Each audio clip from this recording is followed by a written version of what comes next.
Hello बच्चों, let's see the question. और question हमें दे रखा है that which of the following statement is or true. हमें बताना है कौन सा स्टेटमेंट यहाँ पर ट्रू होगा। तो सबसे पहले देखते हैं बेटा इस क्वेश्चन का की कॉन्सेप्ट क्या है। तो की concept regarding this question is gases state. ये क्वेश्चन जो है ये गैसेस स्टेट से रिलेटेड है। तो गैसेस स्टेट इसका की कॉन्सेप्ट होगा, इसी के रिगार्डिंग में क्वेश्चन पूछे हुए हैं। तो हमें कुछ स्टेटमेंट दे रखी है, हमें बताना है कौन सा स्टेटमेंट करेक्ट होगा। तो फर्स्ट स्टेटमेंट है कि rise in compressibility factor with increase in pressure due to b. तो हमारे पास एट हाई प्रेशर बेटा, at high pressure we define compressibility factor as 1 plus PB by RT. ठीक है, इस तरह से हम डिफाइन करते हैं। तो यहाँ से हम देख पा रहे हैं कि जेड की वैल्यू जब हाई प्रेशर लगाएंगे, जब पी बढ़ेगा तो जेड की वैल्यू 1 से ज्यादा आएगी। इसका कारण क्या होता है कि हाई प्रेशर पे gases molecule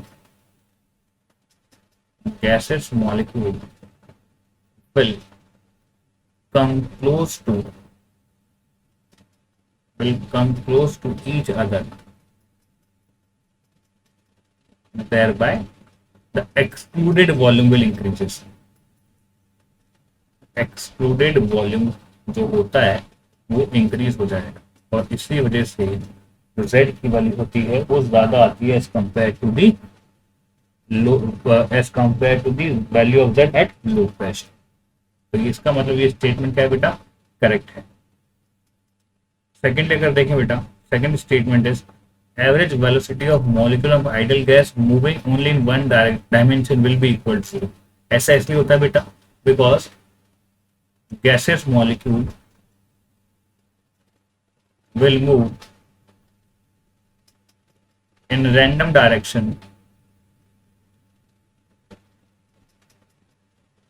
so their vector sum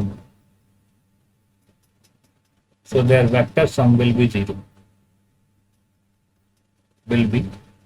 इसलिए उसकी वैल्यू क्या आ जाएगी, 0। यानी स्टेटमेंट भी क्या है, करेक्ट।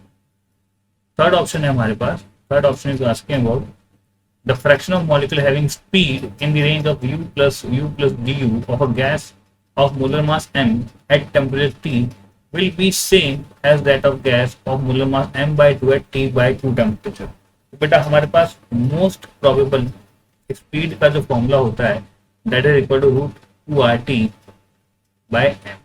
तो अगर फ्रैक्शन ऑफ मॉलिक्यूल सेम है तो इसका मतलब उनकी वेलोसिटी भी क्या होगी, सेम। और जो सेम वेलोसिटी वाले मॉलिक्यूल में अगर T/2 करेंगे तो m की वैल्यू भी क्या हो जाएगी, m/2। यानी स्टेटमेंट भी क्या है, करेक्ट। दैट मीन्स अगर इसको मैं T1 और M1 मान लूँ तो दोनों की वेलोसिटी सेम, तो यहाँ पे T को मैं जो होगा उसको T1/2 लिख दूँ। तो यहाँ से मॉलिक्यूलर मास कंपेयर कर लेते हैं, तो अगर इसको m मान लेता हूँ तो we can find that m will be equal to m1/2। यानी ये स्टेटमेंट भी क्या है, करेक्ट स्टेटमेंट है। C is also correct here। D है critical temperature पर near critical condition gas behave ideally। At critical condition क्या होता है बेटा, critical condition is the value of temperature and pressure at which